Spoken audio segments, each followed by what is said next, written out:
Hare Krishna. After reading so much news on the WhatsApp, I feel like I'm seeing famous faces that I've been reading about coming over the wire. All of you have been distinguishing yourselves by your service. Welcome to everyone who's joined us online today. We're very happy to be with you again, and all of you who are here in the studio at 1965 Latham Street, downtown Mountain View. If you're watching and you're nearby, please get in your car, your bicycle, motorcycle, rickshaw, whatever you have, and come on down here and join us. I'd like to welcome a new guest, Doug, who's come all the way from the Hawaiian Islands and is joining us here with Kanka Devidasi, one of the original members of the Krishna Consciousness movement from back in the earliest days. And Doug is from the Hawaiian Islands. Let's give a welcome to Doug. Warm welcome to Doug.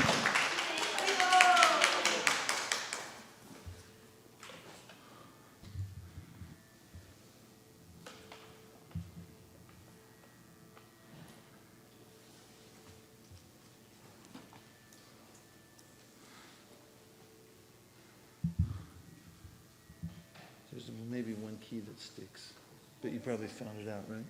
Yes. Okay. Is it all right? Yes. Okay.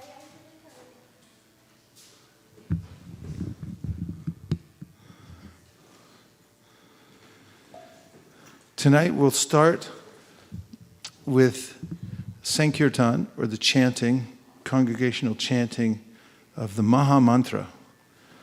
So a mantra, that's WhatsApp, I can tell from the sound. Doesn't that bell sound like a WhatsApp? Okay, so the Maha mantra is it's a prayer to God, actually. And it's an authorized prayer to God. It's been passed down through the Vedas, which are the standard books of knowledge known to be authoritative and which give axiomatic truths and also specific processes by which we can reawaken our original consciousness, which is called Krishna consciousness. Originally, we are all Krishna conscious living entities, but somehow or other, having come in contact with the material world, we've been covered over, at least I've been covered over, by the three modes of material nature. And the process of regaining our original blissful consciousness is, especially in this age, the chanting of the Hare Krishna Maha Mantra. And when done congregationally, that is together with groups of people, and it's nicely done accompanied by musical instruments, any instrument will do. Tonight we'll be using for percussion this ancient drum called the kol. We also have in the front row a kartalist, Mukaravind. We've flown in, especially from South India, to play. Can hold those up so anyone who online can see the kartalis. Another percussion instrument. And we have Priya Kishore on harmonium. Harmonium's a European instrument, but it's been adapted and used quite nicely for many years for kirtan to keep the melody. She's an expert in harmonium.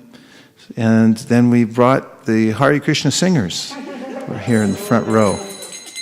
Dancers will be forthcoming. So please join us. It's a call and response. We sing the mantra. At least the leader, who will be me tonight, will sing the mantra out loud, and then everyone will repeat the mantra together. Now, the best process is to listen carefully and hear the sound of the mantra, because it comes from the transcendental plane. And that means it's from a different world. And it has a very different effect on us from any other kind of sound in this world.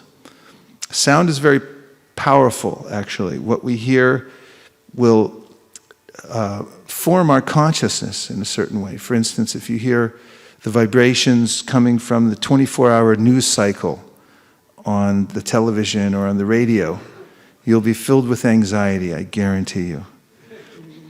because that's a certain kind of vibration. If you stand around and talk about other people and criticize, you'll be filled with another kind of anxiety. And there's all kinds of talk that we can engage in this world. These are different kinds of sound vibration manifested from a certain level of consciousness. The Maha Mantra comes from a higher realm. It has its own power. As Sri Chaitanya Mahaprabhu explained, he was the teacher of the Maha Mantra 500 years ago, that the Maha Mantra has these same identical, is non-different from God, actually, from Krishna. And it has all the same powers as God does. So although I may not be able to see God with my eyes, I can contact him through the mantra. So just listen to the mantra, let the sound penetrate the ears and the heart, and don't worry about trying to figure out what it is or where it came from. Just be part of the chanting, and the mantra will have its own effect. We'll begin with a couple of invocation mantras, and then we'll go to the Hare Krishna mantra.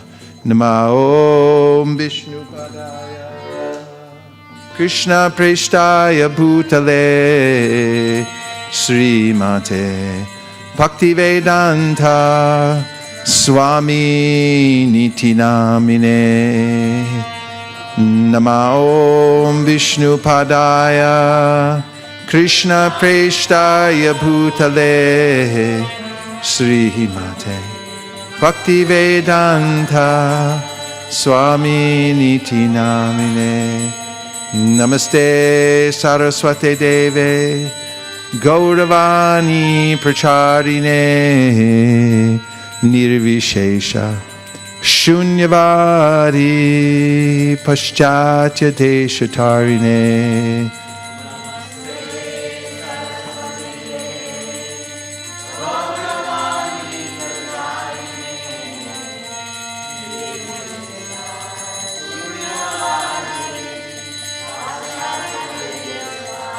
Jaya Shri Krishna Chaitanya Prabhu Nityananda Sri Advaita Gadadhara Shivasari Gaura Bhakta Vrinda.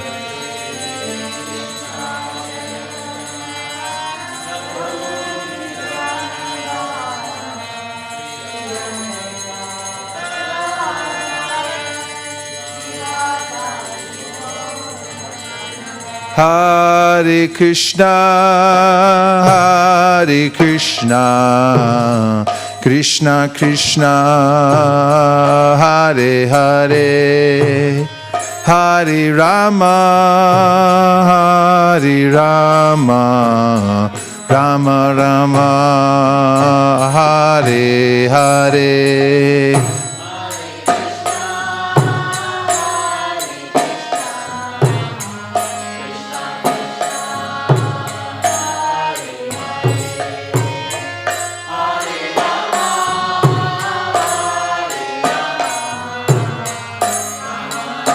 Kartal. Hare Krishna, Hare Krishna, Krishna Krishna, Hare Hare, Hare Rama, Hare Rama, Rama Rama, Hare Hare.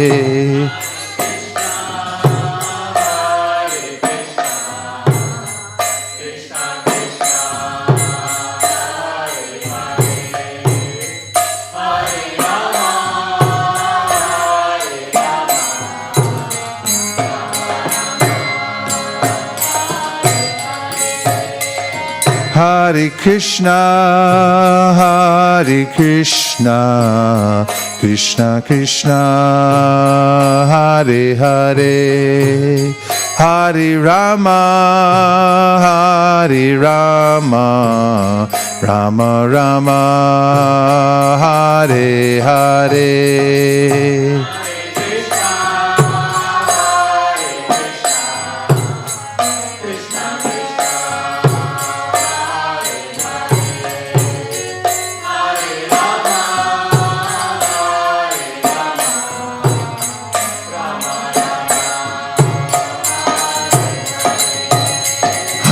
Hare Krishna, Krishna Krishna, Hare Hare, Hare Rama, Rama Rama, Hare Hare.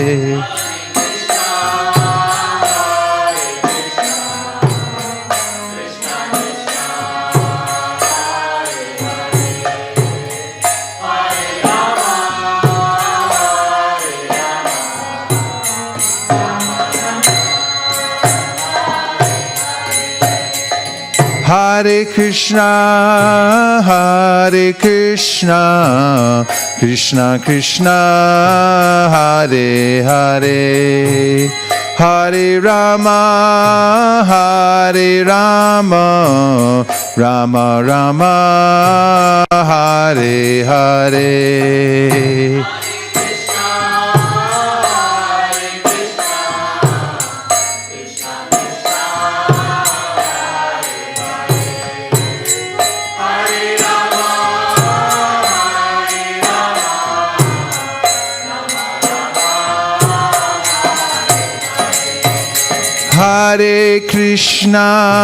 Hare Krishna, Krishna Krishna, Hare Hare, Hare Rama, Rama Rama, Hare Hare.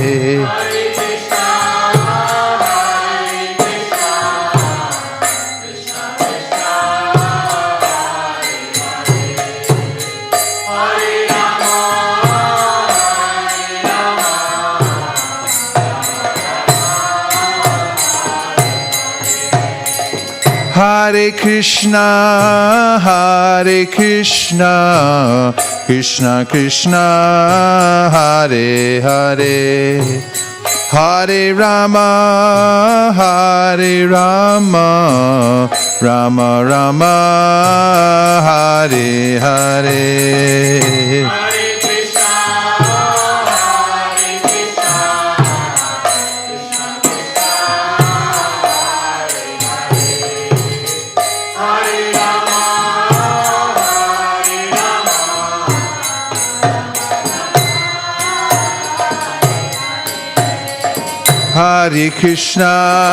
Hare Krishna, Krishna Krishna, Hare Hare, Hare Rama, Rama Rama, Hare Hare.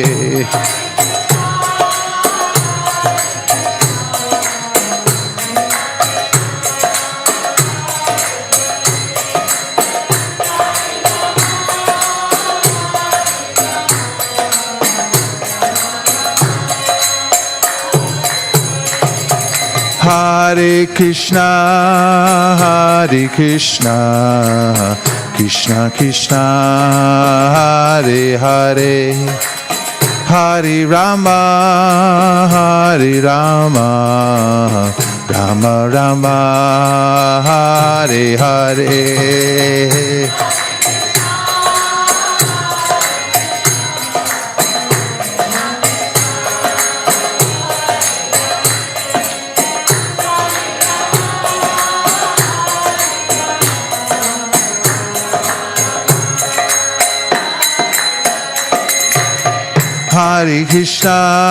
Hare Krishna, Krishna Krishna, Hare Hare, Hare Rama, Rama Rama, Hare Hare.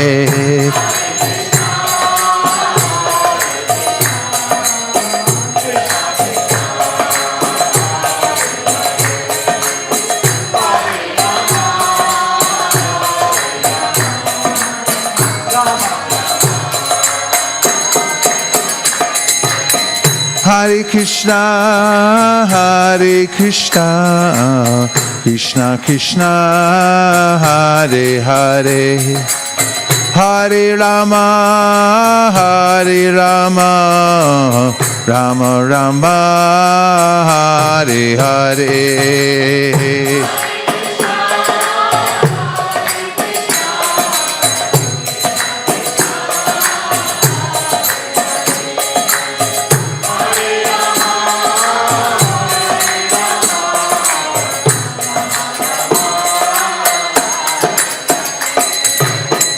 Hare Krishna, Hare Krishna, Krishna Krishna, Hare Hare, Hare Rama, Hare Rama, Rama Rama, Hare Hare.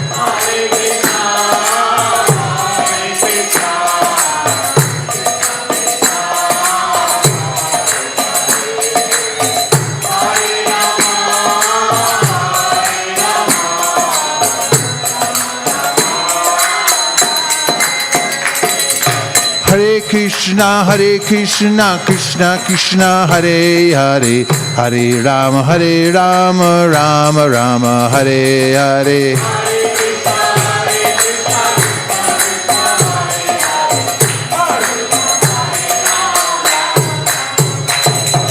Hare Krishna, Krishna Krishna, Hare Hare, Hare Rama, Rama Rama, Hare Hare.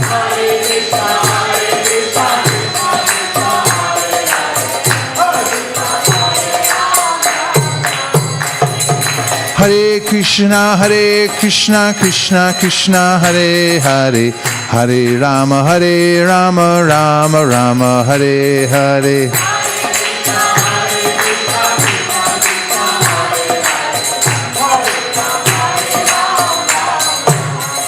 Hare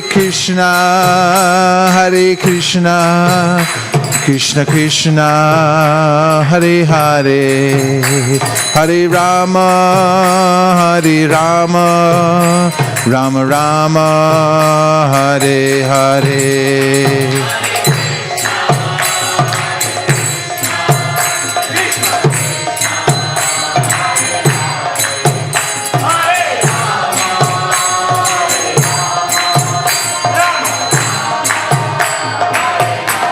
Hare Krishna,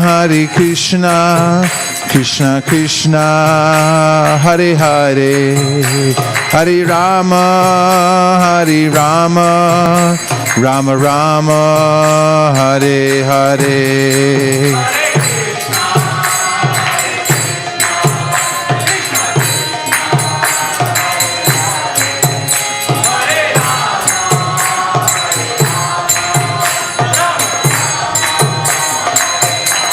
Hare Krishna, Krishna Krishna, Hare Hare, Hare Rama, Rama Rama, Hare Hare.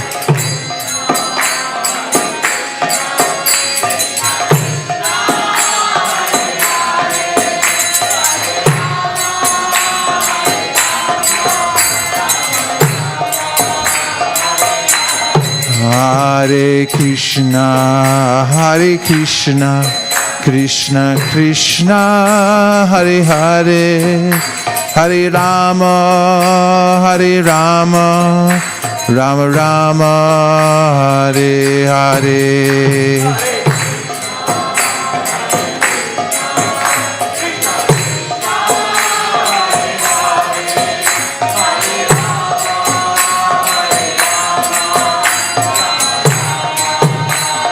Hare Krishna, Krishna Krishna, Hare Hare, Hare Rama, Rama Rama, Hare Hare.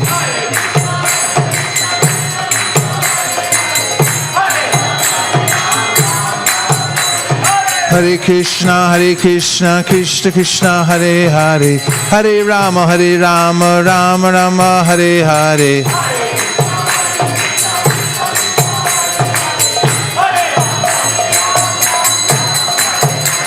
Hare Krishna, Krishna Krishna Hare Hare, Hare Rama Rama Rama Hare Hare.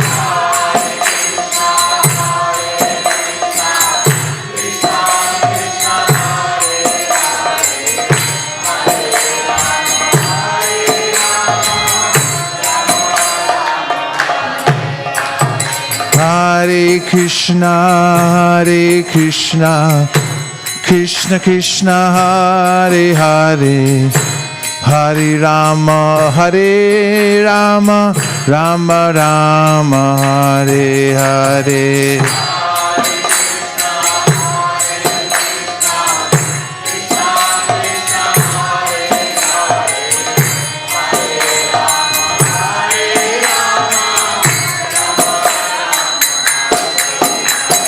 Hare Krishna, Krishna Krishna, Hare Hare, Hare Rama, Rama Rama, Hare Hare.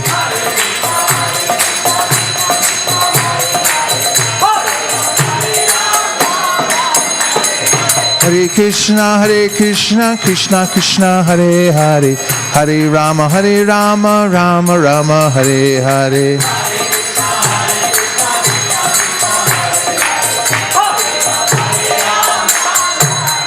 Hare Krishna, Krishna Krishna, Hare Hare, Hare Rama, Rama Rama, Hare Hare.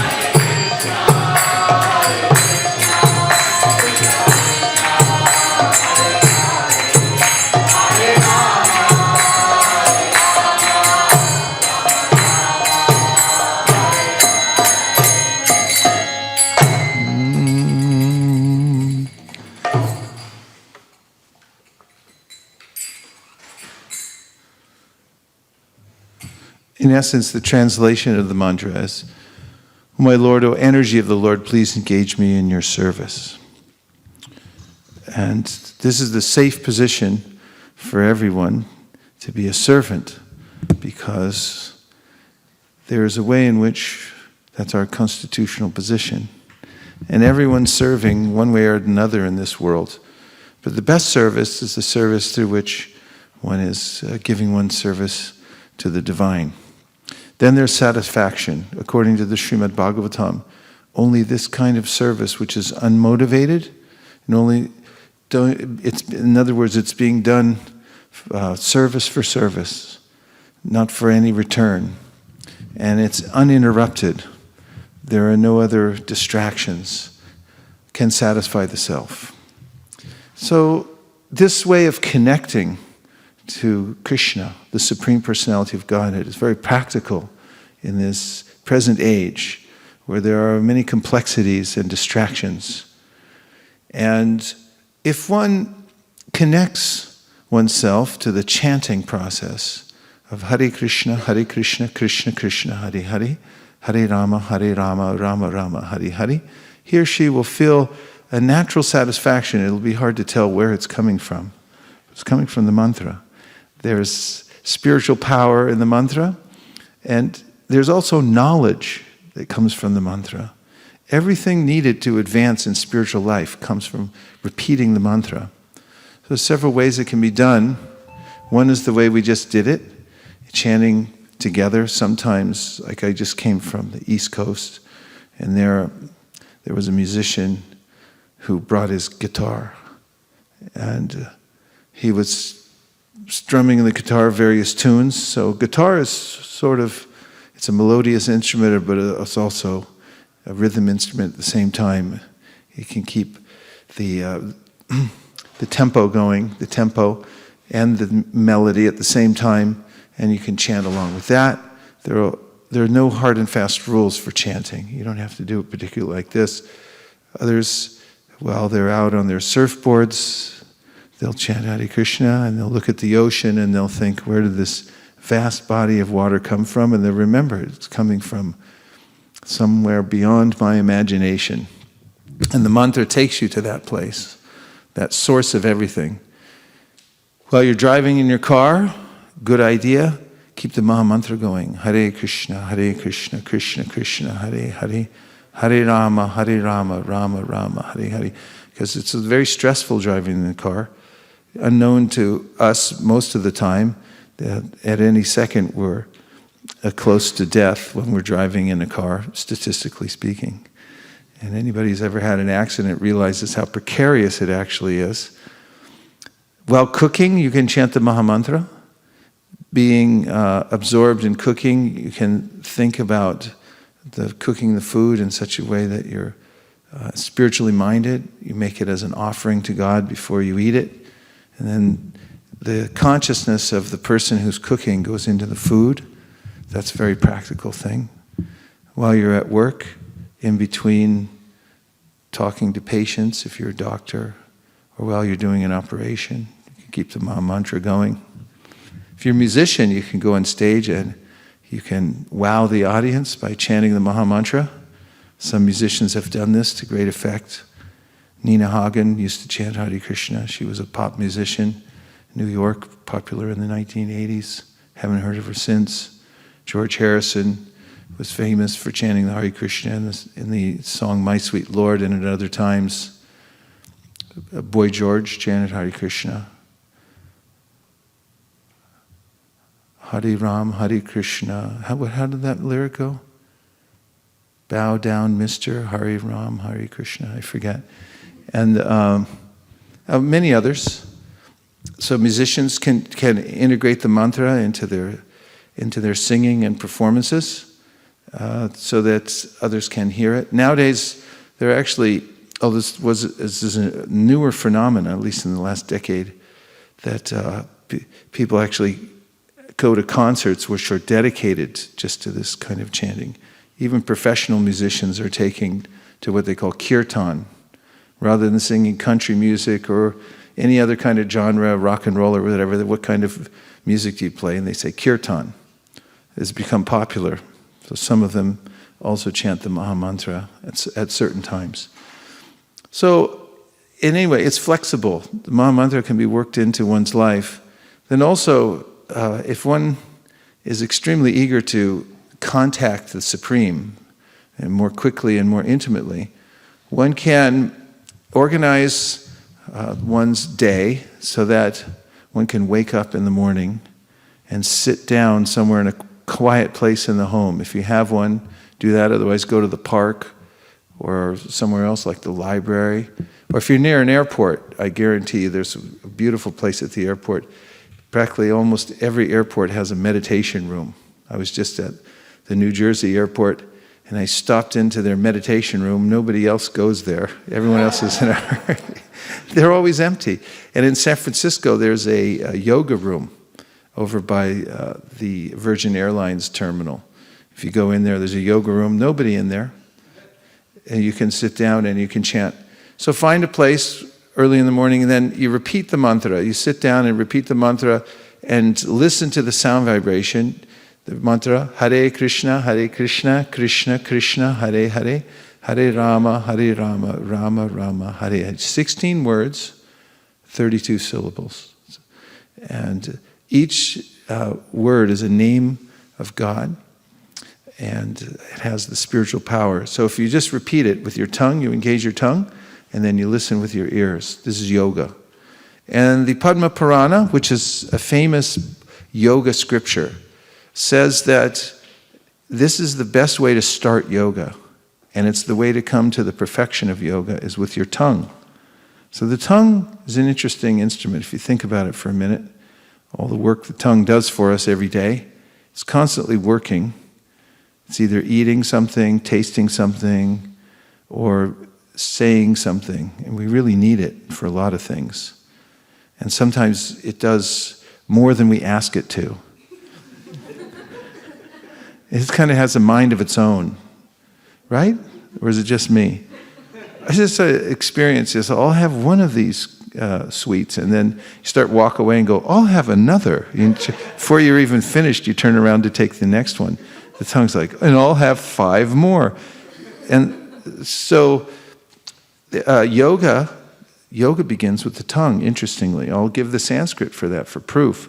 which says, Atashri Krishna namadi na bhaved grahyamindriye sevan mukhi jivado swayameva spuratyada. Which this says, remarkably, that yoga, which is the linking of the Atma, or the spiritual self, to the Supreme, begins with the tongue.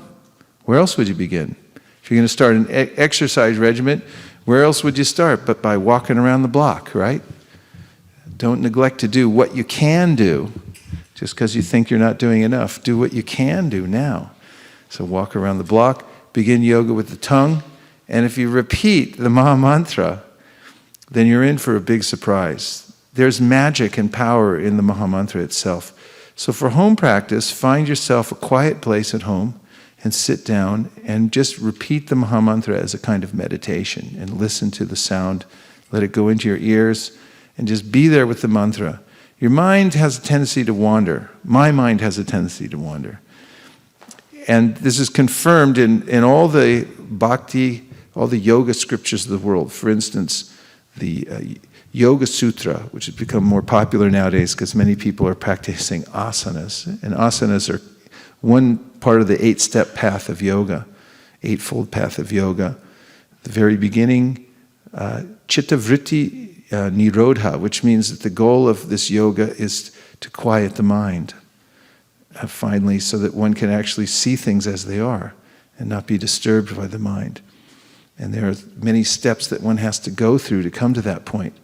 But this is kind of a shortcut process. By chanting the Maha Mantra and listening to the sound, because of the spiritual power of the mantra, if we do our part and pay attention to the mantra and absorb the mantra by not looking at too many other things, bringing the mind back to the mantra and so forth, then the mantra will infuse us with spiritual knowledge, the power to control the senses, and ultimately, the Supreme Personality of Godhead, Krishna, whose name we're calling out when we chant the mantra, will reveal himself to us by that chanting process.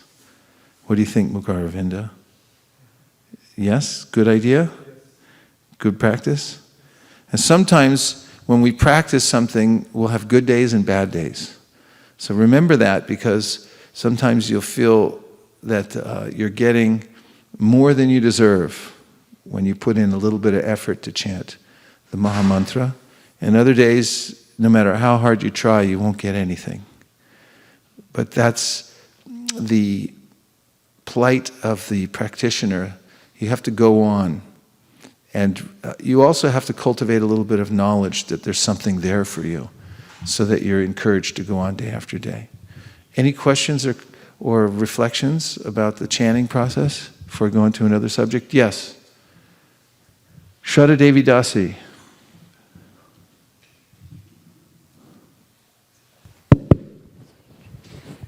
Maharaj, what is the cause of the bad days? I mean, sometimes I just have bad days, although there's such a strong desire to chant properly, but it still ends up being bad. Well, that's just our perspective that it's a bad day. It's all good. But the mind vacillates. It moves all over the place, and there are ups and downs when we chant. So we can be aware of the fact, number one, that when you're taking the medicine, it's having its effect even if you can't see it. So you got to keep that in mind. Sometimes people take medicine, they don't feel the effect right away. Or example I've given is that in San Francisco, when it's foggy, you can go out and walk around and you'll get a sunburn because the ultraviolet rays come through the fog. So even in those times when you feel like you're not in ecstasy or you're not getting some kind of high experience, you should still understand that something's coming through because you're trying, right? What is the cause of the bad days? According to the scripture, the yoga scriptures, the mind is the cause of good and bad days. Because the mind it goes around and around. This is called chitta vritti, means it has ripples. Like if there's a lake and it's very clear, you can see everything at the bottom. But when there's wind, it makes these blemishes, these ripples on the top of the lake, and then it becomes opaque. You can't see anything down there. And the mind has vrittis. The mind is normally a clear surface, but it gets disturbed by various impressions that we introduce through the various senses. And they'll come in and they'll disturb the mind. And they're not just from today. You may think, I didn't even watch anything today that could have disturbed my mind or heard anything. But they're also impressions according to the yoga scriptures from previous lives. Carry over. We carry these impressions for many lifetimes. And they come up in the way storms come up on the ocean. One day can be clear, and the next day you're being tossed like anything in the waves. Prabhupada recounted his experience coming across. Prabhupada is the one who started the International Society for Krishna Consciousness. And to get to America the first time, he took a boat. So he didn't have any money, but someone gave him free passage on a cargo ship. And he had this experience of traveling for many weeks on the cargo ship in the vast ocean that one day would be very clear and smooth, and the next day or the next hour there would be a huge storm and everyone would be holding on because it would be rocking. So the mind is like that also. There are storms that just come up. Why? Because of previous contact with the causes of the vrittis which disturb the mind. But there's a way in which, by practice, one can make the mind one's friend. The mind can become controlled. Krishna says in the Gita that if the mind's unbridled, then it's very disturbing. But through yoga, the mind can become our friend. When we learn to control the mind by regulation, that's one of the main processes for calming the mind is regulation. When you regulate the senses, you can bring them under control. And also by practicing the processes of yoga, bhakti yoga, especially the chanting process, on a regular basis. There's a law in mathematics called the law of large numbers. I mean, it says that the more you perform a particular experiment, bona fide experiment, then the more consistent the result will become. If you do a couple of experiments, you may get a very different result. Like sometimes I've seen people, they try something and it doesn't work the first time, so they say, well, it just doesn't work. Well, try it 10 more times. And then it's like, oh, it worked 1 time out of 10, then you have some hope. And if you do it 100 times, it may work, 1 time out of 10, and then you have 10 successes, and you start to build on that. So when you're chanting, you may have success some days, and you may be disturbed other days. But the law of large numbers is very helpful. If you keep the experiment going over a long period of time, you'll gain more confidence and so forth. Why do you have good days and bad days? You just do. And your job is, as a sadhaka, means a practitioner of yoga, is to go on practicing. In fact, you can take it that during the bad days you have even more opportunity to try to improve yourself, because you have a little resistance to work with. Sometimes it helps. Any other comments or questions? Yes. Thanks. Prabhuji, Hare Krishna. The pranam mantras, in which order should I actually say before starting the chanting? I mean, there's like a number of pranam mantras, right? One is pranam mantras, how should you say them? Yeah, I mean, which order should I say? Like, there is like Namo Om Vishnu Padaya Krishna Prasthaya. Is that the first one, or should I just start with Agyanati Birandasya? Or, I just wanted to know the order in which I should say it, the right way to say it. Well, it's written in the Bhagavad Gita. It shows starting with Om Ajnana Timirandasya, then there's several others. However, it's not absolutely required to say all those pranam mantras before you start chanting. Although it is recommended that you say the Panchatattva mantra, Jaya Shri Krishna Chaitanya Prabhu Nityananda Sri Advaita Gadadhara Shivasari Gaur Bhaktivinoda. Prabhupada specifically mentions that. And the pranam mantras, you could say the pranam mantra to your spiritual master, you can say the pranam mantra to Srila Prabhupada, founder Acharya of ISKCON, then you can chant Jai Shri Krishna Chaitanya and then Hare Krishna. It's advised to say both, like to the spiritual master and Srila Prabhupada as well? Yeah, Okay. it's good. Kanka?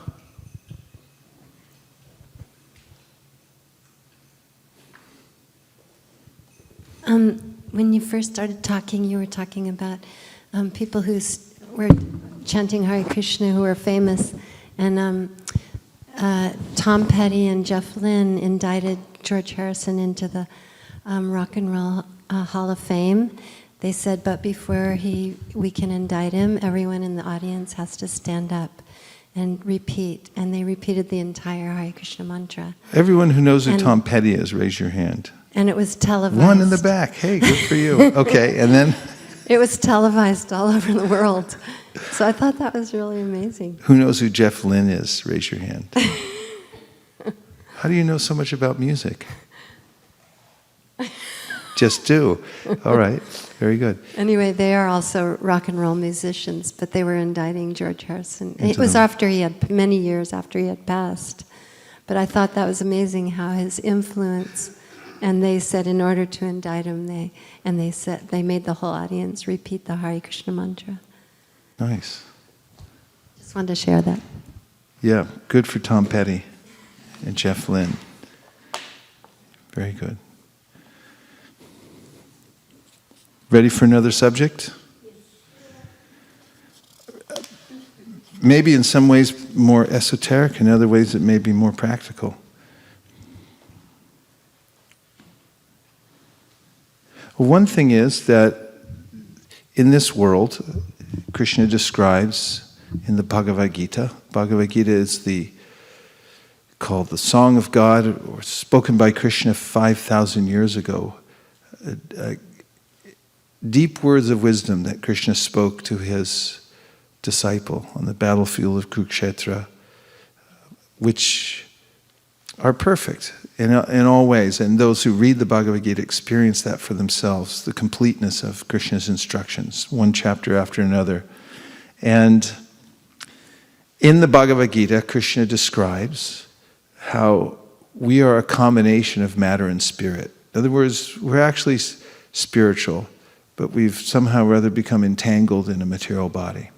I said that earlier, but it bears repeating, because the first step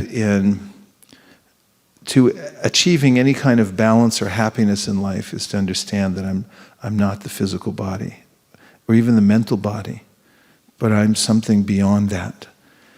And to come to that position is not so easy, because it almost seems like I'm my body. I think if I tell my arm to move, it moves, and so forth. And I look in the mirror and I think, oh, this is me. And even one step further, I try on a coat or a hat, and someone will say, oh, that's really you. Anybody ever had that? You try on something and someone says, that's really you. Well, it's not really you, it's just a coat.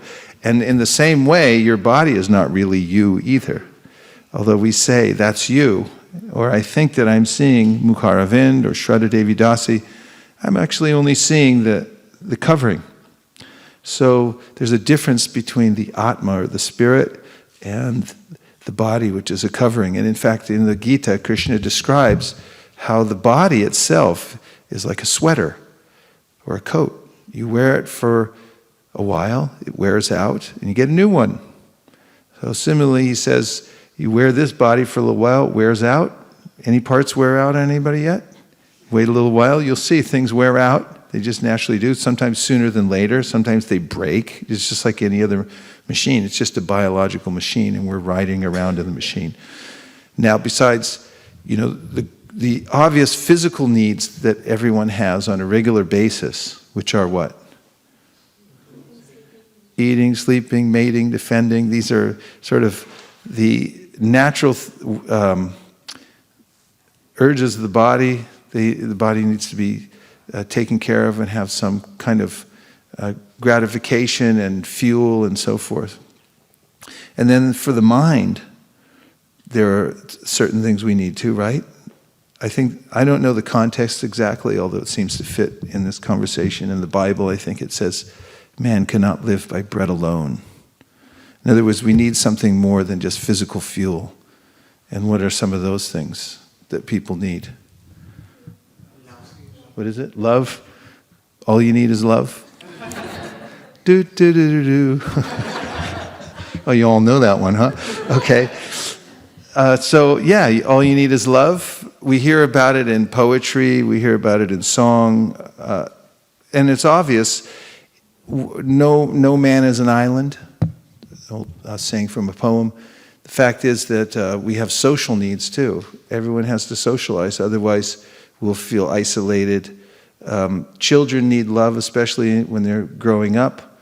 They're being taken care of. If you neglect a child, if you mistreat a child and so forth, there are implications, right? There's psychological needs that we have.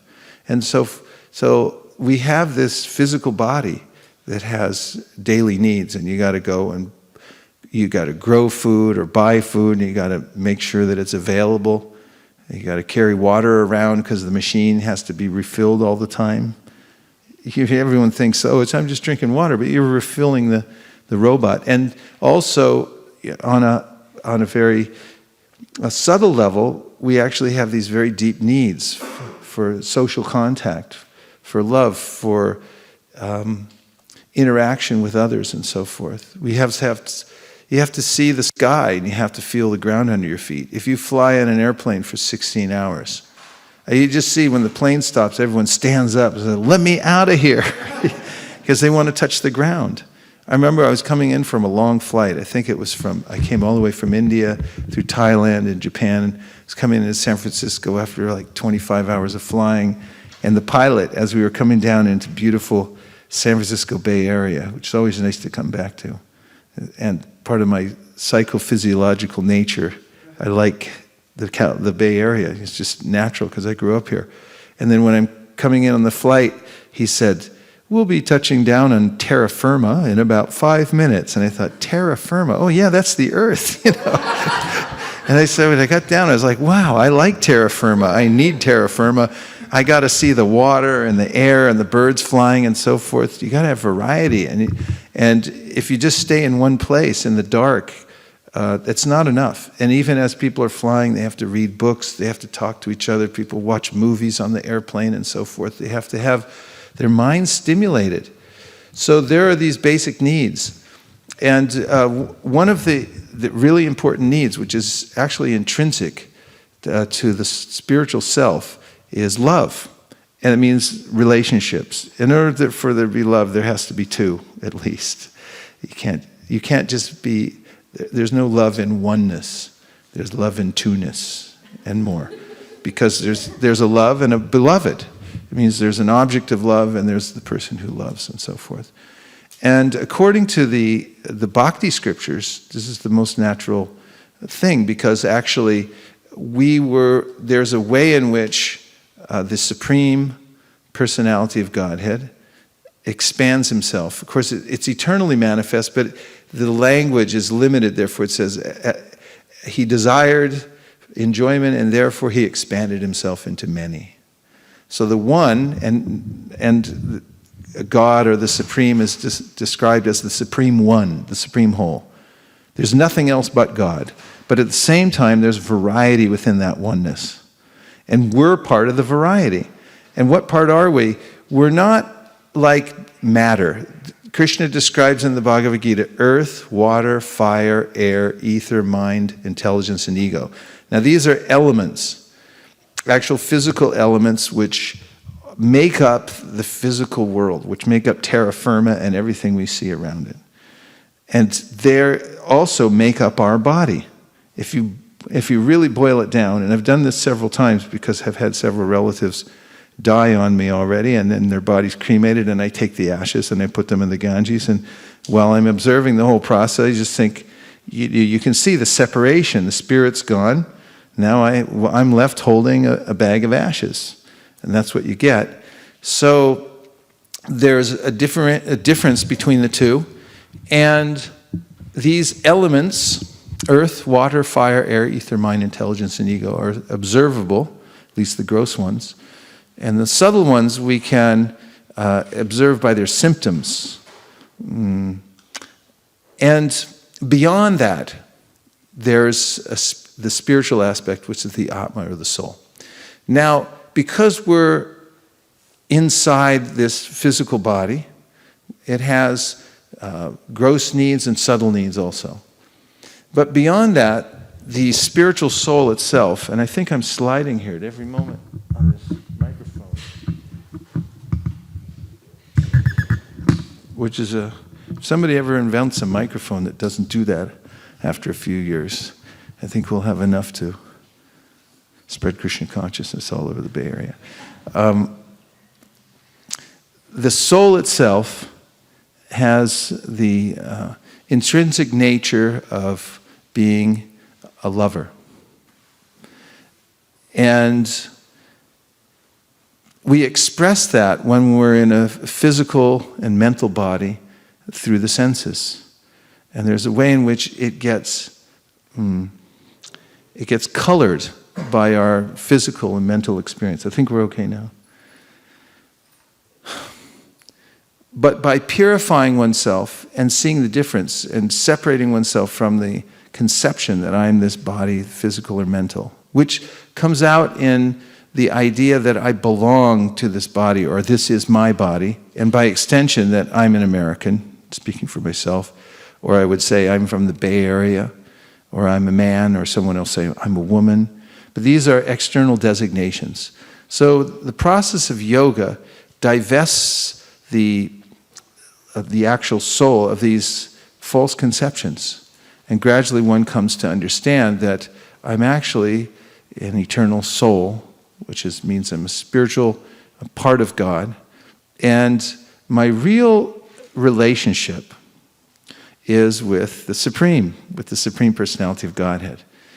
So, as we talked about the chanting of Hare Krishna, part of the result one will experience, according to the great teachers of bhakti, the great authorities who have passed the process down over many generations, and especially now speaking about Rupa Goswami, who's a good name to remember because he's the chief disciple of Chaitanya Mahaprabhu, who began the Sankirtan movement, or this teaching of the mass teaching of bhakti yoga for the whole world. Rupa Goswami encapsulated the teachings of Sri Chaitanya Mahaprabhu. And one of his Sanskrit verses, which is about bhakti yoga, says, Sarvo pari vinirmuktam taprat vena nirmalam rishikena rishikesha sevanam bhaktir uchite. So this means that as one practices bhakti, the process of bhakti yoga, one begins to see the difference between the spiritual self and the external coverings, and no longer thinks in terms of I'm a man, I'm a woman, I'm an American, I'm a hockey player, I'm a hockey fan, or any of those types of things, but begins to see one's higher relationship with the Supreme Personality of Godhead, Krishna. And that is not something artificial or something introduced from the outside, but it's natural. So Chaitanya Mahaprabhu gave a verse, Nitya Siddha Krishna Prema Sadhya Kabunoi Shravanadi Shuddha Chite Karai Udoy. That's in Bengali, but basically what it means is that as one practices bhakti yoga, especially taking transcendental sound by chanting the names of God and also hearing the very special bhakti scriptures, which have a sound vibration that comes from the spiritual world, then gradually one becomes divested of the idea that I am a physical body and begins to see for oneself that I have a higher relationship with the spiritual world and with the Supreme Personality of Godhead, Krishna. So this happens naturally. While we're living in this world, there's a balance that has to go on because I already have these natural urges of the senses and needs of the senses. The senses have their needs. They have to be fulfilled, both the gross senses and the subtle senses. And I can't simply deny those. Therefore, in the Bhagavad Gita, Krishna says that one should balance one's life. That means that he calls it yukta. You should have some balance. Yukta hara viharasya, yukta cheshtasya karmasu, yukta swapnavabodhasya, yogo bhavati dukkha. He says, by yukta, or by balancing one's life, one can become free from misery. That's a pretty good deal. And what does he say to balance? Yukta hara. That means by eating. You should be a balanced eater. There's a concept. Not so easy to do, apparently, because we have a problem in America of obesity. It's a very big problem. When I get an anxiety, I just start eating. When I hear an advertisement, someone says, eat these things, I just go over and, okay, I'll do it. I'll eat it. I heard the ad, I'll take it. And so forth. It's difficult, but Krishna says you should concentrate on this. You should try to balance the way you eat. Be a balanced eater. You should eat a lot of, your diet should be like a rainbow and not Skittles or M&Ms, like those colors. What it means is, like greens, like from the vegetable kingdom, you should have foods that are some of them are green, like, name some greens. Spinach, yeah. Kale, broccoli. Name some yellow. Pumpkin, squash, bell pepper. Name some red. Tomato. White. How about white? White carrots. There are white carrots. That's a radish. Huh? All right, you get the idea. There's all these rainbow. She did a rainbow diet, balanced diet, and also there's grains and. There's healthy foods that you can take in balance, not take one thing predominantly. And you should be careful. Don't eat too much and don't eat too little. This is something that you have to be careful. Don't overstuff yourself. The tongue may say eat more, and you don't need to eat more. But in that gap, if you wait a little while and you say, I don't need to eat more, I'm going to eat what I need. This is called yuktahara. This is Krishna speaking. He said, balance your eating. That's important, right? Yuktahara viharasya,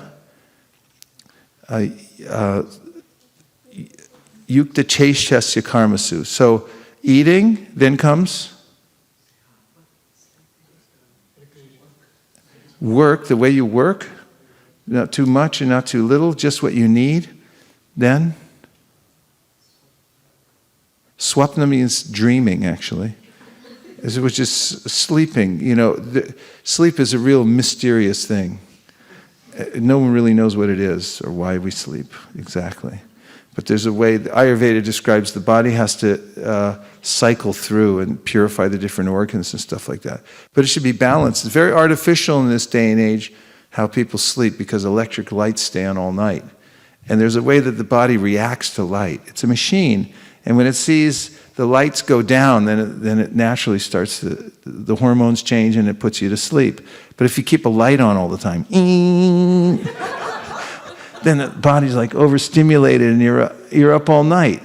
And so Krishna says, try to regulate your sleep. It's a little more difficult in this age because of all the electric lights and the way we fly through time zones and all these kinds of things. But if you just do that, regulate your sleep, regulate the way you recreate. Recreate means recreate. You got to recreate yourself every day. It means you got to, give yourself what you need so that you can actually be healthy. So he says, yogo bhavati dukkha. Dukkha, you can kill all miseries if you're just balanced like this.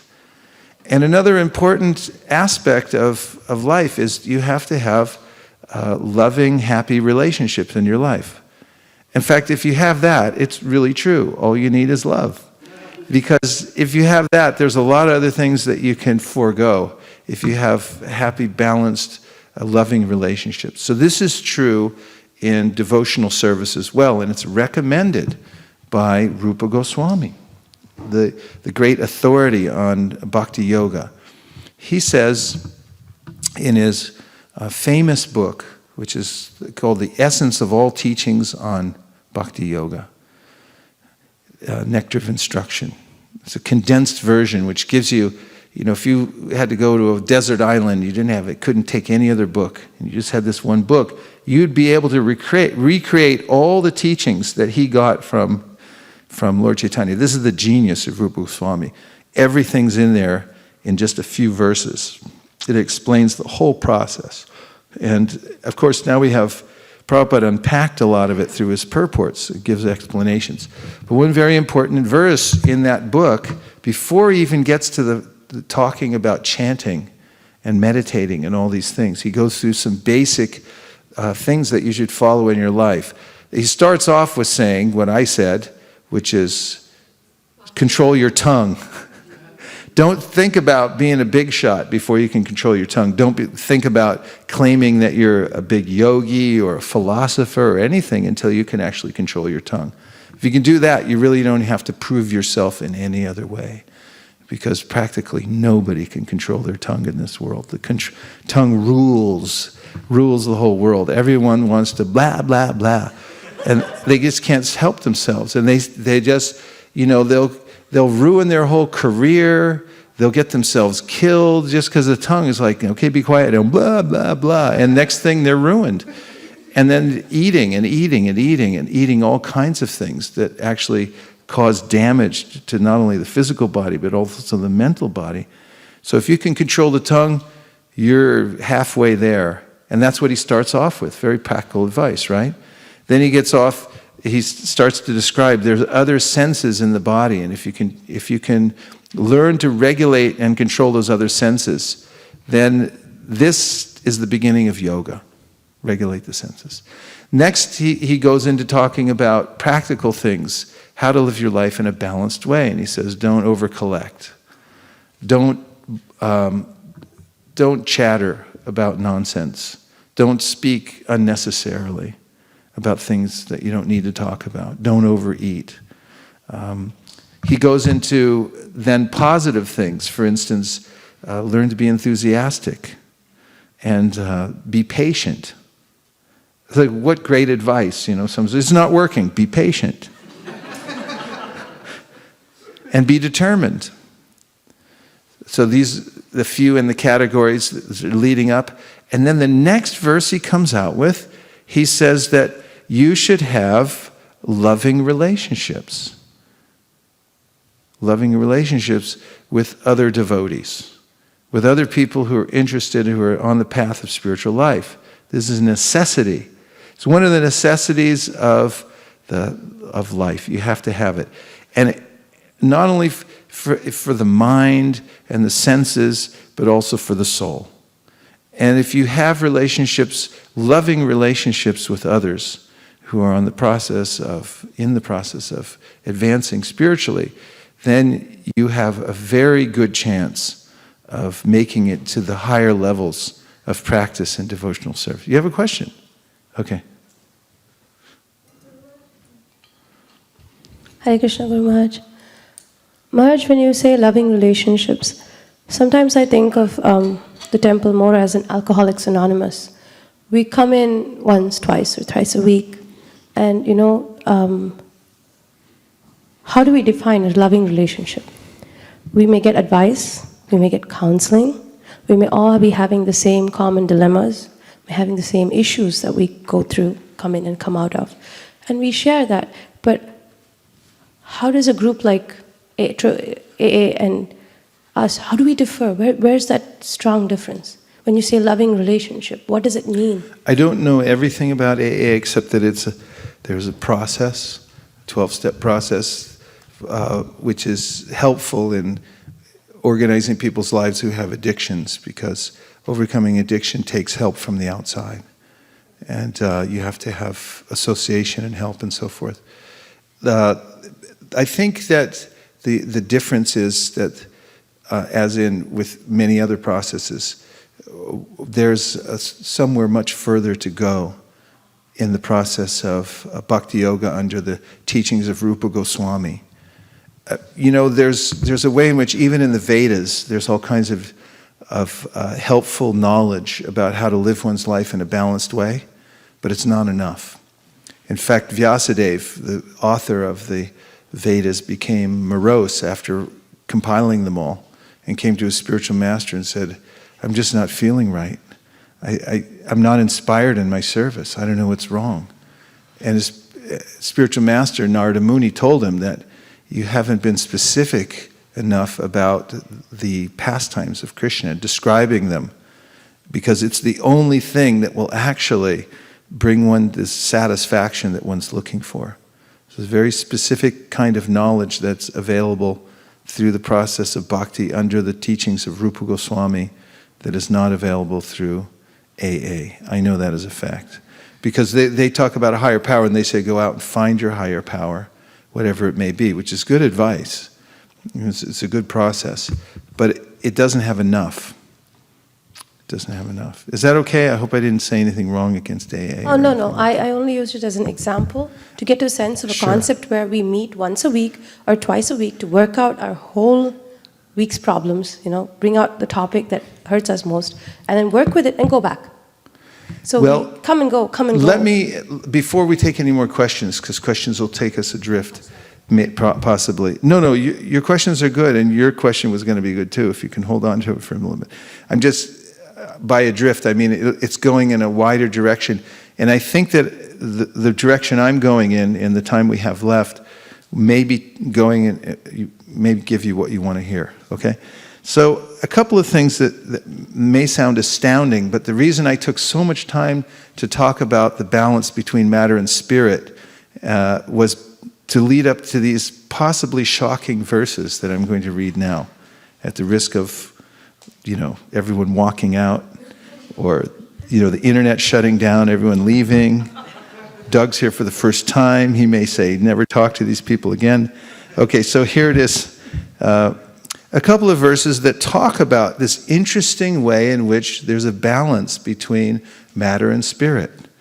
And keep in mind, as I read these verses, that the ultimate goal of the Srimad Bhagavatam, which is a bhakti scripture, which teaches the highest goal in bhakti, is to bring us to a spiritual relationship, a loving spiritual relationship with the Supreme Personality of Godhead, Krishna, and his devotees. And we obviously have many other kind of relationships in this world, correct? Yes or yes? Yes. Like what? What other kind of relationships do we have in this world? Mothers, sisters, brothers, sons, daughters, father, son. So all these relationships are there.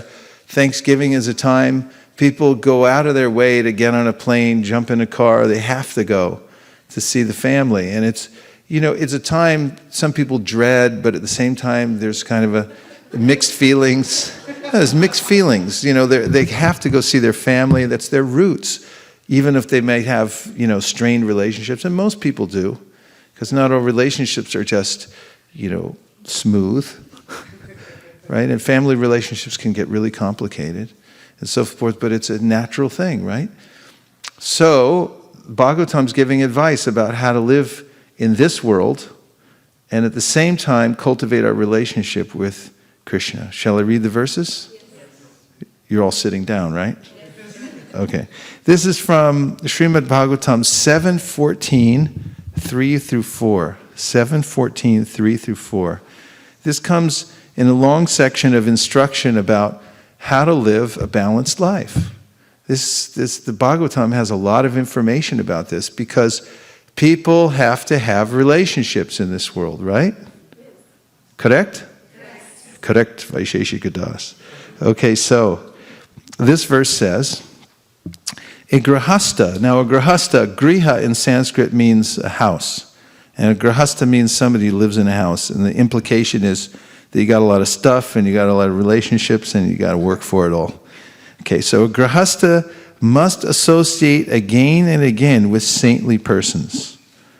And with great respect, he must hear the nectar of the activities of the Supreme Lord and his incarnations, as these activities are described in Srimad Bhagavatam. Again, the Srimad Bhagavatam is a book about bhakti yoga, and it describes the spiritual world and our relationship with the Supreme Personality of Godhead, Krishna. So I'll read that sentence again.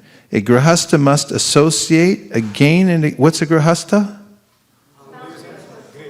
person who lives in four walls, they got a lot of stuff and a bunch of relationships, they got to work hard. Okay, a grahasta must associate again and again with saintly persons and with great respect. With what? Great respect. He must hear the nectar of the activities of the Supreme Lord and his incarnations, as these activities are described in the Srimad Bhagavatam and other Puranas. Puranas means histories. There's histories about the human society and all various incarnations of God who have appeared at different times in history. Thus, one should gradually become detached from affection for his wife and children, exactly like a man awakening from a dream. And I'll read an excerpt from the purport. In a dream, we form a society of friendship and love, and when we awaken, we see that it has ceased to exist.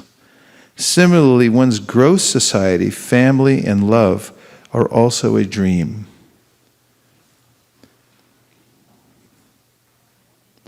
And this dream will be over as soon as one dies. Therefore, whether one is dreaming in a subtle way or a gross way, these dreams are all false and temporary. One's real business is to understand that one is soul, aham brahmasmi, and that his activities should therefore be different, then one can be happy. So this advice given to those who are grahastas, have family relationships. Now, it's describing that these relationships are like a dream. So now, how should one act in these family relationships? It's saying it's like a dream, that ultimately it's superfluous to our life, so we should just be indifferent to our spouse and our children and our parents and everybody else, right? Treat them coldly? No. Okay, let's read the next verse. So, in the next verse, which you'll find 7:14:5, says, while working to earn his livelihood as much as necessary to maintain body and soul together, one who is actually learned should live in human society unattached to family affairs, although externally appearing very much attached. How does that strike you? What's that? It's the opposite of what we usually do. Opposite of what we usually do. Okay, so we can realign ourselves now. So this is a nice project. So I'll read it again. While working to earn his livelihood as much as necessary, which is a point also, as much as necessary, Prabhupada goes in to describe that it's not so vital that you find the perfect career and so forth. He emphasizes that you should find what works. And this is pretty much the mood of this idea of balancing everything. Find what works for you and then do it, because you're in and out of this place really fast. This place means the material, this body, this situation you're in and out. Don't worry, don't stress about it too much. If it was sent to you, you have it, you're working on it. You went to school for engineering, for instance, just as a long shot, and you happen to have a degree in electrical engineering, then use it. Don't worry about it so much. Take what you have and do what you need to do to keep going. While working to earn his livelihood as much as necessary to maintain body and soul together, one who is actually learned should live in human society unattached to family affairs, although externally appearing very much attached. And the word in the verse itself is rakta vat.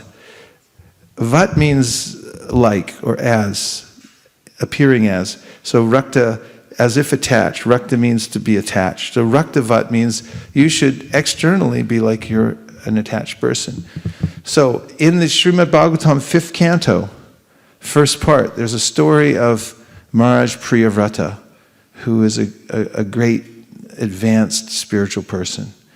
And he was taking direct instruction from Narada Muni, who was telling him, take the path of renunciation in life and don't look back.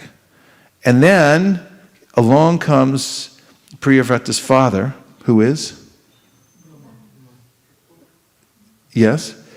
And he explains Swayambhuva Manu, and he explains to them that you have to actually take some responsibility. And at that time it meant he had to become a king, which means management. It also means family life and so forth. And even Brahma came to convince him. And it's very interesting in this beginning part of the 5th canto, there's descriptions. In the 5.1.6, at the very end of the purport, Prabhupada writes, while chanting the Hare Krishna mantra, the words Krishna and Hare immediately remind him, the chanter, of all the Lord's activities. Since his entire life is engaged in the service of the Lord, a devotee cannot forget the Lord at any time. Just as an ordinary man always engages his mind in material activities, a devotee always engages his mind in spiritual activities. This is called Brahma Satra, or meditating on the Supreme Lord always. Prince Priyavrata was perfectly initiated into this practice by Sri Narada. Then we go to text number 12 at the end of the purport. And this is an interesting section of the purport where Prabhupada describes that you may be confronted in your life with hard decisions. Definitely. There'll be times you're not sure which way to go. And therefore, this word in the verse is called manishaya, which means that one must be intelligent to try to figure out what to do. Now, Priyavrata had already decided he was going to renounce, and he was just going to stay focused on his meditation throughout his life. And then all these authorities came to him, his father, and Brahma, his grandfather. And at that time, people just didn't disregard what, these were bona fide authorities, and they would follow. So now he had this conundrum. Narada's on one side, these authorities are on the other side, describing what to do, and so forth. So now, first I'll read the verse 12. One cannot avoid the order of the Supreme Personality of Godhead, not by the strength of severe austerities, an exalted Vedic education, or the power of mystic yoga, physical prowess, or intellectual activities, nor can one use his power of religion, his material opulence, or any other means, either by himself or with the help of others, to defy the orders of the Supreme Lord. That is not possible for any living being, from Brahma down to the ant. And then the purport, the word manishaya, by intelligence, is of special significance. Everyone okay? Okay. You listening in the front row? You paying attention? Priyavrata might argue that Lord Brahma was requesting him to accept family life and the responsibility for ruling a kingdom, although Narada Muni had advised him not to enter household life and be entangled in material affairs. Whom to accept would be a puzzle for Priyavrata, because both Lord Brahma and Narada Muni are authorities. Under the circumstances, the use of the word manishaya is very appropriate, for it indicates that since both Narada Muni and Lord Brahma are authorized to give instruction, Priyavrata should not neglect neither of them, but should use his intelligence to follow the advice of both. Nice, huh? Got to use your intelligence. To solve such dilemmas, Srila Rupa Goswami has given a very clear conception of intelligence. He says, Anasaktasya vishayan yatarham upayunjitaha nirbandha Krishna sambandhe yuktam vairagyam uchite. Vishayan, material affairs, should be accepted without attachment, and everything should be dovetailed with the service of the Lord. That is real intelligence, manishaya. Becoming a family man or king in the material world is not harmful if one accepts everything for Krishna's service. That necessitates clear intelligence. So there's a way in which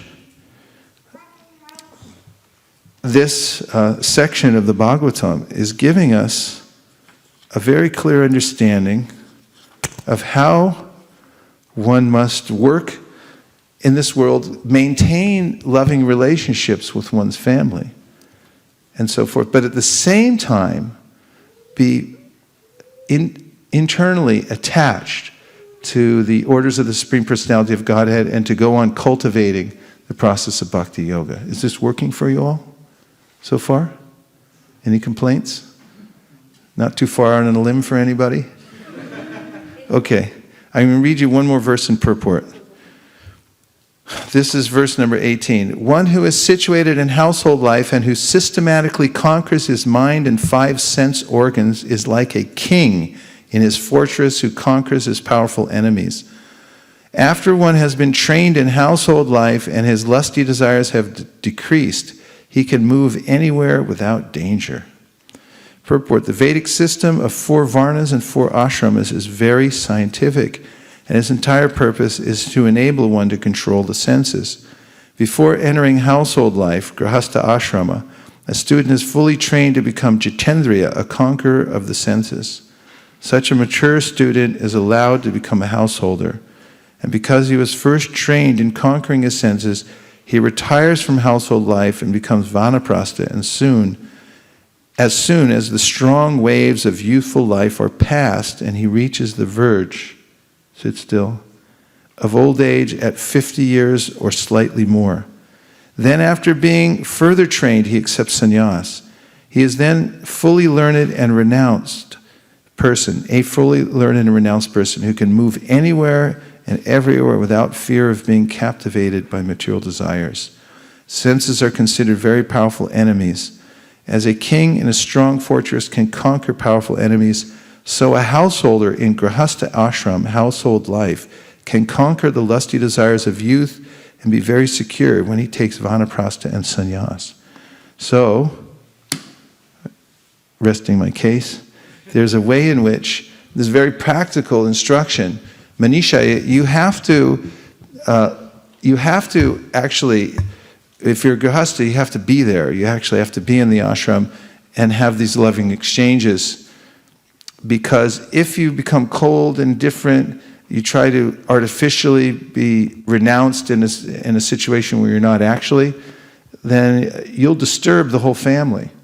And your mind will also be disturbed. The loving relationship has to go on. At the same time, one has to be internally attached to the process of devotional service and go on cultivating it simultaneously.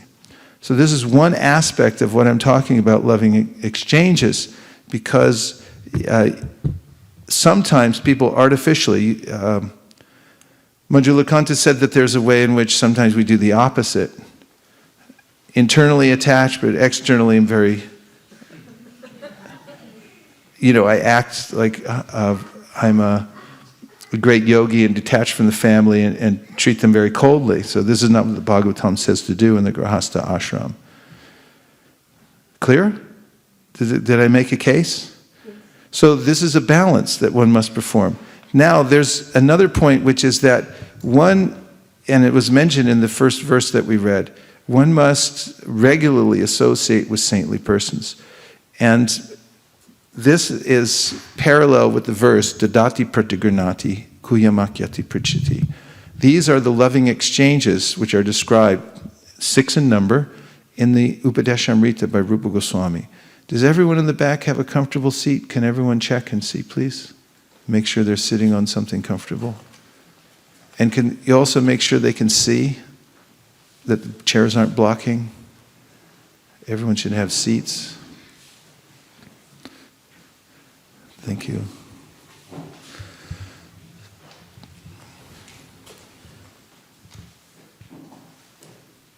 Welcome, everybody. Great to see you all. Hare Krishna. That's better. It was blocking some of the energy. Hard to see everybody. So in the verse, Tadati Pratigurnati, it says that one must engage in these 6 loving exchanges with devotees of the Lord. So those happen to be listening very carefully, going to saintly persons and listening. There's a kind of loving exchange in that when you go to listen to somebody and they're speaking from their heart. There's this exchange that takes place, which is very deep.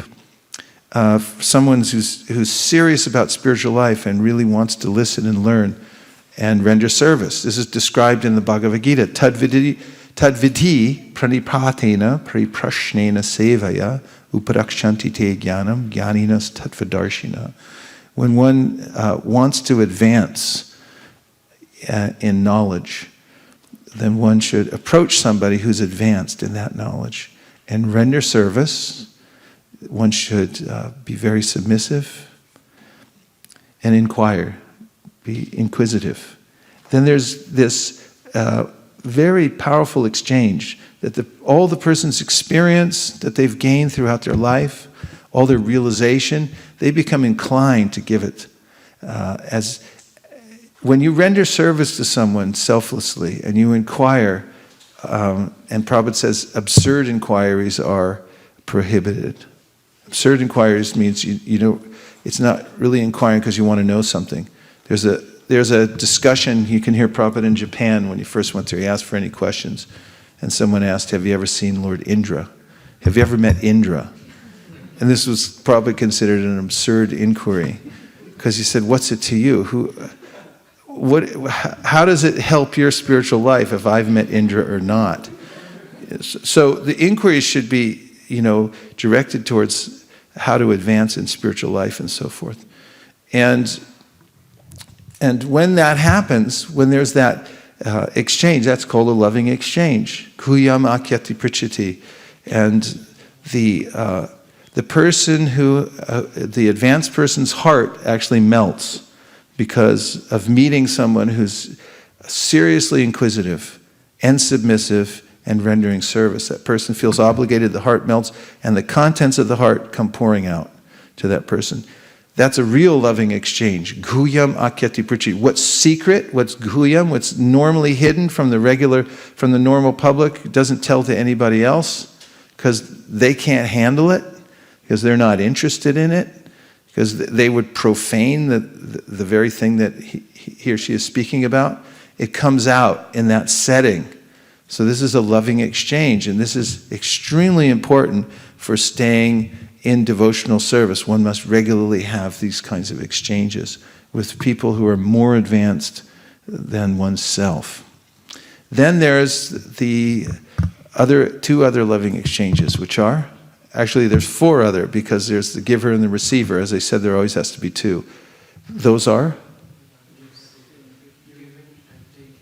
Okay, gifts. There has to be an exchange of gifts.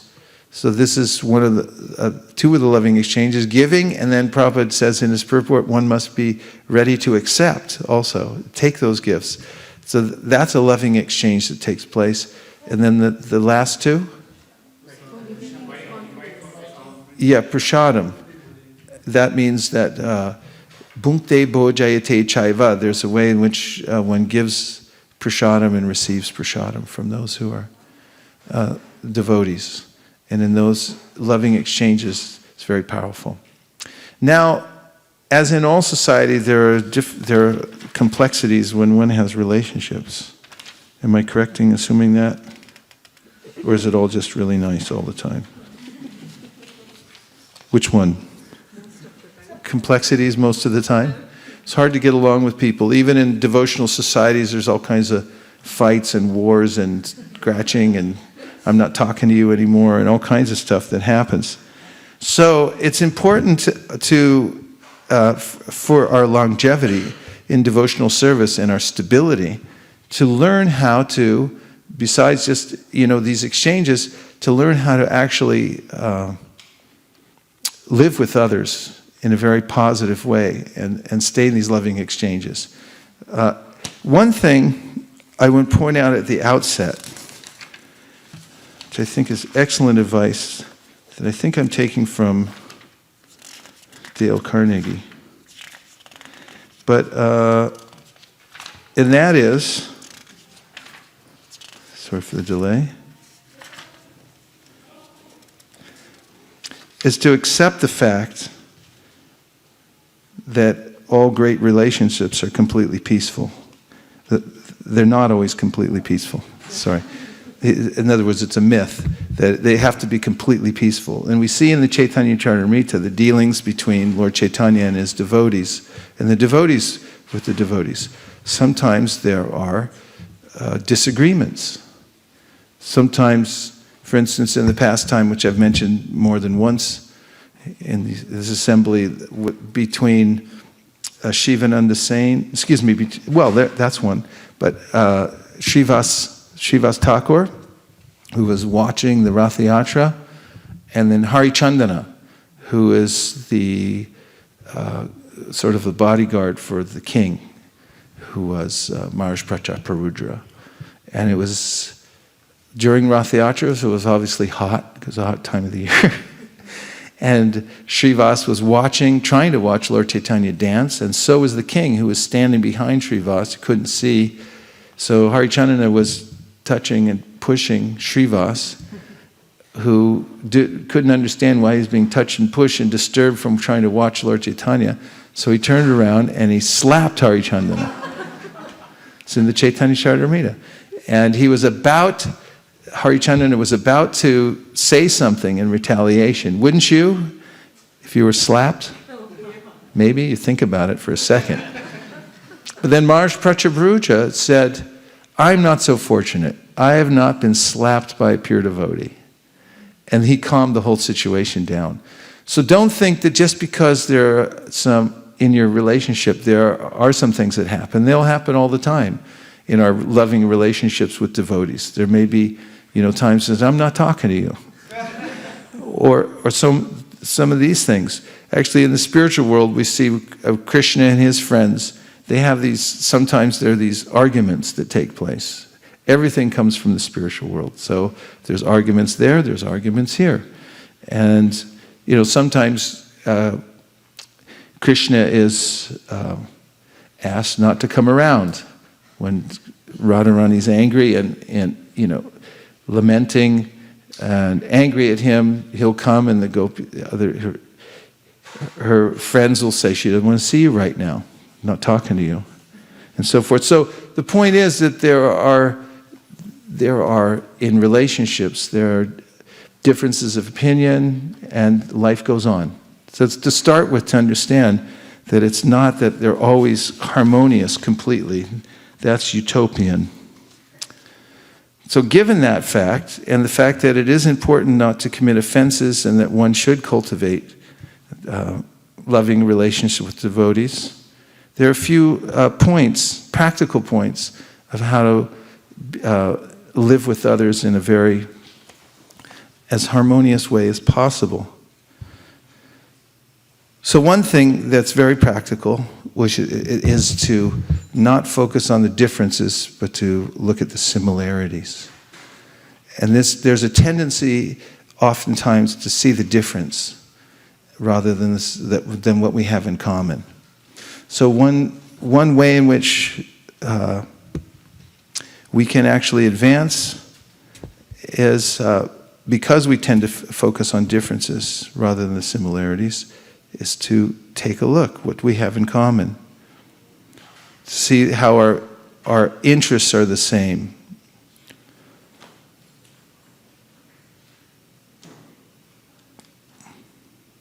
Another is to step back when you're not completely in harmony with somebody, and try to look at their good qualities. Now, Lord Chaitanya brought this out when he was approached by a Brahmin who said, I've made offenses to devotees using my tongue. I've criticized them, so what should I do?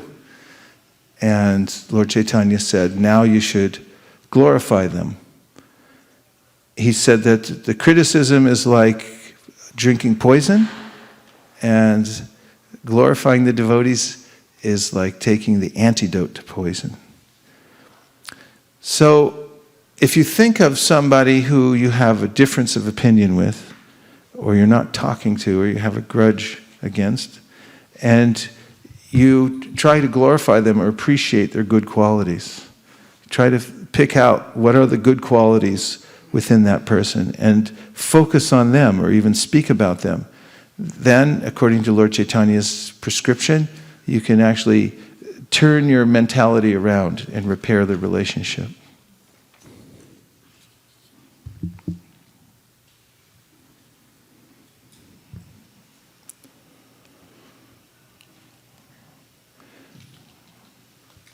Another way, which is very practical in all spheres of life, is to take an interest in people. And that requires finding out about them. For instance, in a community, how often do people actually go out of their way to find out how others are doing? I see in some communities, for instance, particularly in Laguna Beach Temple, Rupanuga Prabhu is a devotee who has this very specific service every time there's a gathering at the temple to go around and meet everybody and see how they're doing and take an interest in their life. Do you think that makes a difference? It's a huge difference. And I see it right in front of my eyes, that just because he takes an interest, how are you? How's everything going? And ask them questions about their life and so forth. Taking an interest in somebody else doesn't take that much time and effort. Sometimes it does. Depends how connected you are to them. But the fact is that it makes a huge difference. And how often do I do that? Do I actually take an interest in how others are doing? Sometimes incidentally, I may do it, or when there's a disaster, or when there's somebody sick or something like that, I'll take an interest. How are you doing?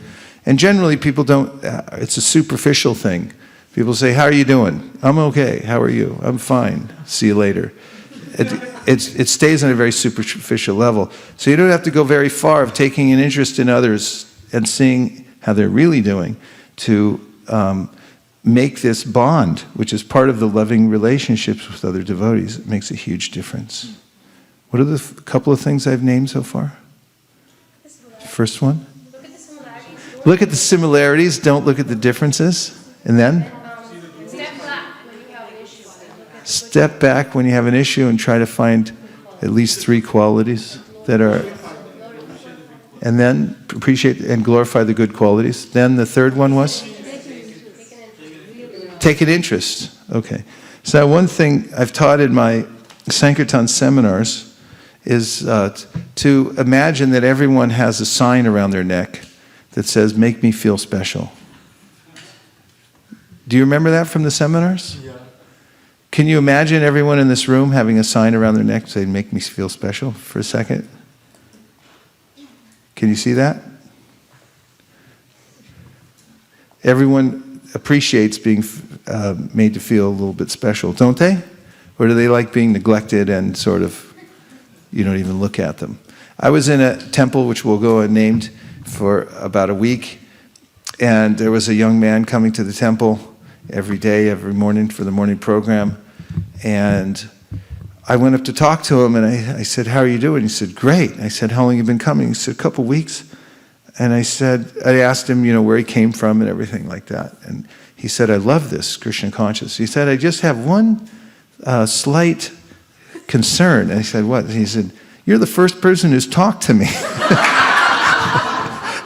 He said, "I've been coming here for a while and nobody's actually even really looked at me." And there's a way in which, everyone can get to doing what they're doing and not really take an interest in others. But what really, holds together these relationships and creates a community full of loving exchanges is when people go out of their way to take an interest in other people. Who are you? Where'd you come from? And so forth. It's really surprising, actually. We don't really know that much about the people we see regularly. We just sort of assume certain things. And if you go by, it doesn't take much to make somebody feel special. In other words, you don't have to invent something or be artificial. You just have to make eye contact and really talk to the person and find out how they are and so forth. And you turn to somebody next to you and see if it works. You can just turn to somebody and make them feel special in any way that you can. On your mark, get set, go. It's hard at first, but then you won't want to stop, right? There's some hugging going on over here. I see some talking, some eye contact. Some devotees are looking a little nervous. It's a little nerve-wracking. Like, well, I'm not going to talk to that person. Some handshakes going on. And now look around the room and see the atmosphere. Everyone's kind of laughing and feeling good, right? A loving exchange means you give some attention, some real attention to people. If you do this all the time, you create a community that really has a powerful base. And when there are disturbances, which will come up, then devotees, the people who are coming, they really know where to take shelter. This is what's really important, these loving exchanges. And there's a way in which everyone has to have these, because there'll be times when you're really shaken in your life, when you need this kind of deep friendship with other devotees. And it has to be there in order to hold you in your devotional practice. Just if you have any motivation, in your heart, when you start advancing in a society, and let's say you make it to the top spot, whatever that is, but you have some motivation, you'll feel very lonely. It's very lonely at the top. Because there's nothing really fulfilling in this world unless you have a relationship with Krishna and a relationship with the devotees. And it's actually worse. When you finally get to the top and you go like, there's nothing here. I'm empty and I'm full of motivation. And then it's really scary, because you can fall down from that position. And then what do you look for? What do people look for when they fall down from a position of spiritual authority? They go off and they look for some kind of relationship somewhere. They need a relationship. So the point Rupa Goswami is making, start with the relationship. That's the foundation. You have to have these relationships with devotees, loving relationships, which means you're getting together to talk about things that really matter. And it doesn't always have to be just Krishna Katha, although it's good to have really strong doses of that regularly. You also have to deeply talk about anarthas and how to get rid of them, and also how to balance your regular daily lives and find out from others, get encouragement from them that you're doing okay, because this world's a very discouraging place. Everywhere you go, the material energy takes pot shots at you. And you need encouragement from people on the inside who are helping you keep going. When your mom dies, when your dad dies, when your dog dies, when your cat dies, you need somebody to call up and say, I feel like I just got beat up. I feel like 3 guys just pounded me with shoes and I'm lying in the corner here. I can barely move, please help me. You have to have that. So bhakti includes this array of exchanges between devotees, loving exchanges between devotees. We're not Mayavadis. We're not trying to merge into something impersonal and become void, and therefore we avoid our family members. We treat them like, I don't need you. It's the opposite. But internally we're actually seeing them, the way we're detached on an inner level, is we're actually seeing them as Krishnas. They belong to Krishna, not to me. So even on the inside, it's not that we're cold or uncaring about them. We actually care more than anything else. And externally, it's okay to practice the loving exchanges that we normally see in this world. That means kindness, generosity, acknowledging what people are going through, or reaching out and being nice to them and so forth. These are very important, because in the spiritual world, that's what there is. It's all loving exchanges. And so there's a way in which we have to balance our internal, our external relationships and be very practical. A couple other actually I'm going to stop there because there's only a few more minutes. There's a lot more material to talk about on this, and this is just sort of preliminary run at this subject. But let's just see if there's any reflections or questions. Gadharvika and then Harivangsha. So, Prabhuji, the way in which the life in Bay Area works, like nobody has the time, first of all, to understand, because even if I want to, because it's running from one to another task. So, even if I get to talk, because the services are there, So you tend to talk about that. Even for that, you don't have much time. So how, in that sense, How how do we long really... does it take? Doesn't take long at all. Okay. Just to give you an example, that there's a leader in North America. There's a top leader in North America, and he does so much service all the time. And then about a year ago, or maybe it was 2 years ago, I wrote him just a short note. Took me about 10 seconds. I just said, it's amazing how much service you're doing. I really admire you. Thanks for walking the earth. And I signed off. And he wrote back this whole letter. He said, nobody ever tells me this. He said, everyone's, when you're at the top, it's the higher you climb, the harder the wind blows, and so forth. And just heavy criticism, you did it wrong, this and that. You're really in the limelight and so forth. Our relationship since then, I really meant it. I was just watching him and appreciating everything he was doing for North American ISKCON. And I just wrote him a note. It was 2 lines. And our relationship became so intimate. I just noticed how he goes out of his way. There's this connection now, because I expressed my appreciation for what he was doing in a real way. And not in a demonstrative way. I wasn't glorifying him in front of a big crowd. I was just saying, of course I am now, but it's anonymous. But I'm just telling you, it was a real thing, and it made a huge difference, and it took me 10 seconds. And I'm saying, when you have that inspiration in your heart, take advantage of it right then, because it doesn't always come back. When you're appreciating somebody in that moment, you're thinking, I really, like I saw in the, coming across the WhatsApp, everyone was appreciating Sukeshwari, and they're being empowered all of a sudden to distribute sets of Bhagavatams, and everyone's really appreciating Sukeshwari. When you feel that inspiration, don't hold back, because we're not Mayavadis. It's okay to go out and appreciate people and say, it's a loving exchange. It's real. Do that. It's important, and it doesn't take time. It really doesn't. It doesn't take much. It takes if you take the time to give somebody a little bit of attention for 5 seconds, it can change their whole day, their whole life. That person said, I'm okay. They really like what I'm doing, or whatever it is. Yes, Hari Vamsha. Hare Krishna. Thank you for wonderful class. Thank you. That really made me feel... Because I was kind of wondering if...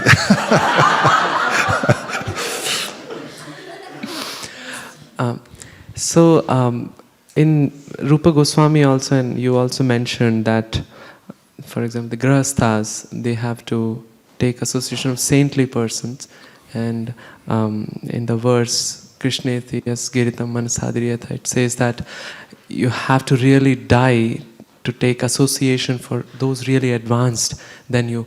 But more often than not, we may not have that association around us often. Also, I have heard many times they say that after a point, it's like 80% of the time, most of the time, you should have equals of friends around you in devotional service. Most of your interactions and exchanges are with them, and very less will be those who are much more advanced than you. Can you elaborate on this? What is one this? thing is, for somebody who's very open, hungry, humble, he finds or she finds advanced devotees everywhere. Actually, you could even find in neophytes this kind of advanced, what you're looking for. It's not necessarily you have to find somebody who's, a certified saint. There are lots of uncertified saints walking the world, actually. And you'll find them in unlikely places if you're really open and you're a miner. There was a song, I'm a miner for a heart of gold. Neil Young. You knew that, right? Yeah. They keep me searching for a heart of gold. I'm looking for a heart of gold. Where is it? It could be anywhere. Look, that's part of the story of Maharaj Rahugana. He's being carried on a palanquin, and he can't see any good in anybody because he's high and mighty as a king being carried around. And he starts criticizing his palanquin carrier, who turns out to be Jud Bharat. And Prabhupada mentions in that section, you should be careful who you're talking to. You really don't know who they are sometimes. I've had the experience at Rath Yatra more than once, thinking that I was talking to some new person, and, maybe feeling a little condescending, and it's like, turns out they joined the Krishna conscious movement in 1967. And they just happen to be like undercover for the time being, and and who are you talking to? So it's your perception of who's advanced and so forth, and it's how you treat people, what comes out of them. How you interact with other people. Even with somebody who's a newcomer, you might find a jewel that comes out of somebody who's, they're there because they climbed over 2 fences and came across, the desert in order to be there. And you just happen to pick up on that raw enthusiasm when they walk in the door, and you renew your devotional service, right? And as far as other kinds of association, that comes by grace. We have to pray for it that, please give me the best kind of association and give me the intelligence to take advantage of it. Over and over again, we have to pray for that. Because oftentimes good association comes and then I don't recognize it.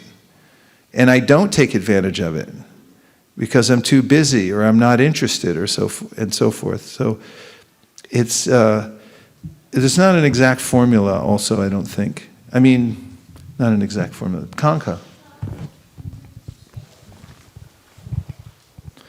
When I say not an exact formula, I mean that really it's based on our desire. Yes. I was thinking too, in this day and age, we're so fortunate because we have DVDs, we have CDs, we have so many ways to take advantage of saintly association in that way. And then also, we have our iPods, we have books. We have books. We have a book on whatever it's called. I'm not up on all that, but the other thing is that I'm so glad you're talking about this, because in Krishna consciousness, it's a very personal process of bhakti yoga, and it's so important, these loving exchanges. It's so important to be personal and kind and caring and loving. And when they were flipping through all the different slides of Krishna, I was at first thinking, wow, I'm so glad that I have Krishna in my life. And then I went, wait a minute, Krishna's letting me into his life, because all these pastimes are coming along on the film. So I'm actually being allowed into Krishna's life. So many things. And I'm so glad you're talking about Rupa Goswami. Thank you. Thank you very much, Kanka. Hare Krishna. So, I think we're out of time because we have about 2 minutes left. I could take half a question. Yes. Okay. You want to add something? There's a microphone. Go ahead. I was also observing that when there is love, then you make time for the person that you love. So, there's a 10-second and there's the other extreme. And I wanted to quickly add that some time ago, Rakesh Prabhu had forgotten his very favorite thermos mug at the Harinam in Palo Alto, and we had reached home, and we started dialing if anybody was there. And Kameshwari Mati picked up the phone, and she had already left the place. But then she went back, drove back to get the jug for him. And my husband commented, he said, only a devotee can do that. You remember things like that. Somebody goes out of their way for you. Things like that makes it real. You want to make real quick? Thank you, Shraddha. That was nice. Thank you, Prabhu, for the nice class. One point I just wanted to add was that, the comment from Dale Carnegie, where he was saying that, not all perfect relationships are peaceful. Just to add to that, even the Pandavas, they were all their own personality, and they had a lot of differences among themselves. And still they stuck together, and they, it was kind of a perfect relationship, but it was not peaceful all the time. They had their own differences of opinion, they had their own personalities which came out at different times. Yeah. And a lot of that comes out in the letter Prabhupada wrote to Atreya Rishi about don't expect utopia. And that there are differences of opinion even in the spiritual world. And there are apparent anomalies, because that's there in variety. Everyone's different. Every living entity is different. Vancha kalpatarubhascha kripasnabhevacha patitanam bhavanebhyo vaishnavebhyo namo namaha. And now we're going to stand up, put all the asanas away, and chant Hare Krishna to our heart's content.